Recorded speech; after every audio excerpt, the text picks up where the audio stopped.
Saudara, sampai hari ini ternyata di media sosial masih selalu diramaikan dengan dugaan kasus ijazah palsu yang disangkakan kepada Bapak Joko Widodo. Walaupun sudah dicabut ya, seperti apa ya? Kalau kita berpikir sederhana, kan ijazah itu sebenarnya kalau disangkakan ditunjukkan kan selesai.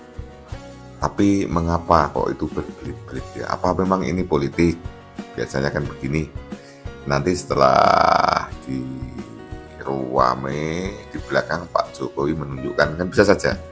Akhirnya terkesan didolimi, akhirnya nanti tren politiknya menjadi naik kembali. Seandainya pun mau nyalon bisa jadi, ataupun siapapun yang dicalonkan Pak Jokowi bisa jadi. Tapi masa sih namanya presiden tega membiarkan polemik berkepanjangan hanya untuk memikirkan tentang ijazah itu? Oke teman-teman, sebaiknya kita ikuti saja pendapat para pakar-pakar ahli tata negara dan para lawyer sehingga kita bisa menjadi jelas. Ayo kita ikuti.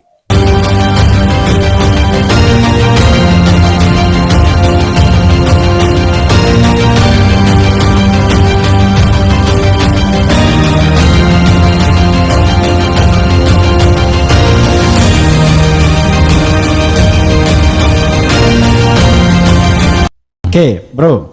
Coba kita lihat sebagian dari komentar mereka ya. Yeah. Demi keselamatan Gus Nur, Bambang Tri dan mereka wajib dibebaskan dan menjaga harkat dan martabat para advokat. Oke. Setuju, kalaupun masuk di pengadilan belum tentu dapat hasil yang adil, nanti ditangkap secara umum. Baik. Hukum yang kuat ialah yang dijalankan oleh Sultan Iskandar Muda terhadap anaknya. Itu ada ceritanya, gitu ya. Anaknya itu berzina, ya kan? Kemudian dihukum mati sama, dan konon dianya sendiri yang memenggal itu Iskandar Mudanya. Oke. Yeah. Sebenarnya saya tidak setuju, tapi harus bagaimana? Karena tidak mungkin menang melawan penguasa. Zaman ini bukan zaman Umar bin Khattab ya, luar biasa ya. Tapi katanya mirip Umar bin Khattab ya. Ada yang bilang begitu kan? Kita mengulangi aja kan.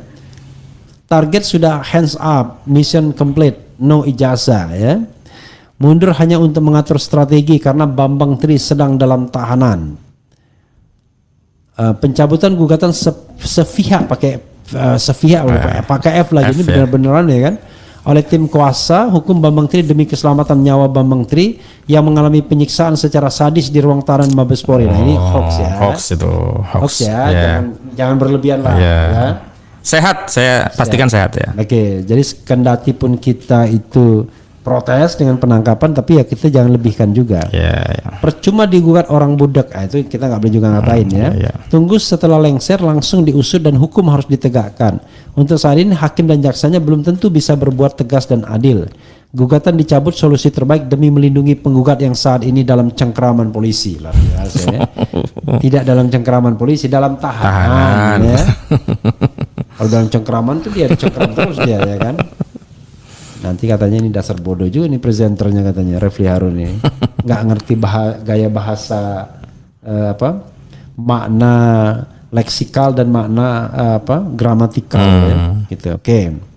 Ciri penguasa yang otoriter cuma memberikan janji-janji palsu, tidak mau memberikan bukti ijazah palsu atau asli ya. Saya dukung para lawyer ganti Bang RH untuk menggugat kembali. Berarti gantian saya jadi tamu dia ya kan gitu. Oke. Kalau dilanjutkan perkara percuma karena seluruh penegak hukum di rezim Jokowi tidak jujur. Percuma kalau enggak juga ya, jangan berlebihan juga ya. Judes. Yang tidak jujur banyak ya, yang jujur banyak juga ya kan, karena memang jumlah penegak hukumnya banyak. Penipuan terbesar sepanjang masa belum pernah terjadi di dunia ya, belum ya, azas praduga tak bersalah ya, presumption of innocence tadi. Pencabutan gugatan berakibat kegaduhan akan terus terjadi ya. Memang artinya memang belum ada sesuatu yang secara substantif bisa membuktikan benar dan salahnya. Tapi kalau memang tidak mampu atau tidak punya kemampuan untuk membuktikan ya ribet juga kan. Oke. Coba kita baca yang langsung dari ininya. Ya. Jadi sobat sekalian, sebentar lagi Kate datang ya. Jadi Kate gantian tamu ketiga, ya, kedua ya. Sebenarnya beliau harusnya udah datang ya. Sebentar dulu ya. Duduk ya. Tadi ketemu juga di Oke. sana.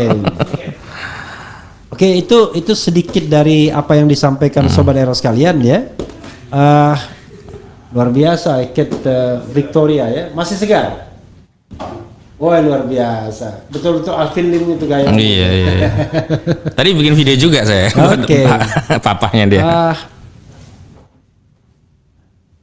Apa dari segi hukum penggugat mungkin dijamin LPSK? Tolong jawab Bung Refli. Gimana coba? LPSK kan lembaga perlindungan saksi dan korban. Nah, ya kan? Definisi saksi harus jelas, korban harus jelas. Posisinya dia tersangka sekarang. Iya. Oke, nanti kita bahas lebih lanjut ya.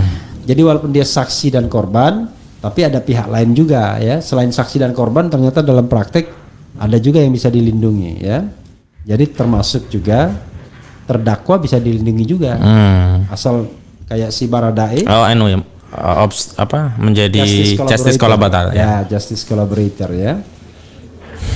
Gara-gara Bambang Tri semua kelihatan bodohnya semua, termasuk saya sendiri.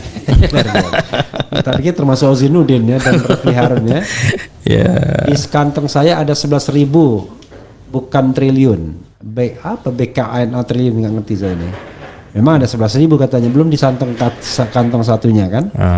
Tunjukkan dong ijazah yang aslinya. Oke. Bro Ozinuddin, silakan ditanggapi secara umum apa yang saya bacakan tadi. Pertama, memang kami menggugat itu bukan untuk memuaskan satu pihak atau semua pihak. Kami ingin mencari kebenaran. Dan kebenaran dalam perspektif hukum ya harus kita uji di pengadilan. Terlepas akhirnya ujian untuk menguji kebenaran tadi terhalang dan kami cabut, itu hal yang lain gitu. Yang kedua, saya pikir kalau ada yang merasa tidak puas, ya tidak terhalang hak hukumnya untuk mengajukan gugatan karena kepentingan yang terkait dengan Bambang Tri ini ya bukan kepentingan pribadi Bambang, tapi kepentingan dari seluruh rakyat Indonesia. Yang ketiga, saya kira problem penting yang kita hadapi adalah nilai-nilai kebangsaan kita tentang kejujuran. Soal ini kan sederhana, kalau ada sikap jujur, mau ya setara dengan rakyatnya, datang ke pengadilan, tunjukkan, selesai juga. Dan kita juga akan legowo, dan kita akan nasihati klien kita, Bambang, ente keliru, saya sudah ditunjukkan aslinya dan analisis ente itu semuanya keliru, kan selesai begitu. Tapi karena ini panjang, jadi dan tolong bertobat. Nah, bertobat iya, mubahalanya bahaya, bayar kifarat sumpahnya 3 hari paling enggak. Nah, cuman sebenarnya ada satu otoritas yang bisa mengungkap ini menurut saya, Bang, karena punya kewenangan, punya hak paksa untuk memanggil, untuk menghadirkan. Saya kira kita kembalikan sebenarnya kepada lembaga yang konstitusional diberikan kewenangan untuk itu tadi. Proses politik. Ya, proses politik melalui DPR dan DPD tadi gitu. Itu harapan kita, kecuali kalau kita punya kesepakatan syukut ya, ijma syukut ya, kita biarkan ini menjadi noda sejarah. Ya sudah. Luar biasa. Oke, Bro. Udah itu aja. Tutup. Ya. Begitu aja tutup. Baik, begitu saja pemirsa, mudah-mudahan ada manfaatnya. Saya Airi, wassalamualaikum warahmatullahi wabarakatuh. Waalaikumsalam warahmatullahi wabarakatuh. Demikian tadi pendapat-pendapat dari pakar hukum tata negara Refli Harun dan lawyer daripada si Bambang Tri yang telah mencabut gugatan itu. Mudah-mudahan bisa menambah wawasan kita ya. Kita terus mengikuti karena ini apapun sejarah, suatu saat kita akan ditanya anak cucu kita. Hanya kadang-kadang saya berpikir begini teman-teman, situasi seperti ini apakah tidak membelenggu ya, tidak menerpa perasaan Pak Joko Widodo kalau masalah tidak selesai, karena apapun Pak Joko Widodo beserta keluarganya kan juga manusia, punya perasaan. Kalau di sana sini tiap hari begitu saja, itu apakah ya nyaman ya? Atau mungkin nyaman juga ya, karena kita tidak tahu. Orang harus sudah masuk politik, mungkin hatinya sudah double, diterpa begitu biasa saja. Tapi kalau kita lihat dari wajah, pasti menurut saya punya pengaruh secara kejiwaan. Itu yakin pasti, karena kita juga manusia biasa yang punya perasaan. Demikian teman-teman, mudah-mudahan video saya ini ada manfaatnya ya. Ayo kita selalu mengikuti juga, karena ini apapun sejarah sejarah bahwa di suatu masa ada seorang presiden yang digibat oleh warganya dengan dugaan ijazah palsu yang sampai sekarang masih belum tuntas ya. Masukan-masukan daripada beberapa tokoh sebaiknya ini ditangani oleh DPD dan DPR, yaitu masuk ke ranah politik. Setelah ketahuan palsu dan tidaknya, terserah mau diapakan, itu urusan mereka. Yang sampai sekarang ini masih aman-aman, diam-diam saja. Demikian, ada kurangnya mohon maaf. Akhirnya wassalamualaikum warahmatullahi wabarakatuh.